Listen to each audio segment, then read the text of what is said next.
Dina kahirupan sapopoe urang sok panggih jeung hiji jelema nu krieut neneangan beungeut ting ka mana beungeutna nu disebut cari muka teh geuning hareupeun mah ramah tukangeun gibah mun panggih mah muji sataker kebek si geulis mah si kasep mah si ganteng mah si pinter mah si lucu mah tukangeun mah kadenya dina kahirupan sapopoe nu kitu teh kudu dijauhan dina diri urang bisi eta teh ngaruntuhkeun ngaleungitkeun amalan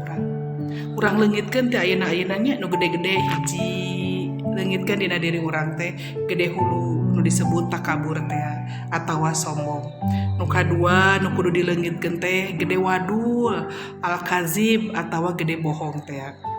nu katilu nu kudu ditinggalkeun ku urang teh sifat gede ambek atawa gozob mudah marah nu kaopat tah ieu nu kudu ditinggalkeun ku urang teh gede biwir nu disebut gibah teh da eta we lamun geus ngomong ku teh nepi ka jebleh we hayang puas ngarah batur teh tuh mah terus fitnah kadenya alhamdulillah we urangnya kudu gede hate cing saha we nu gede awak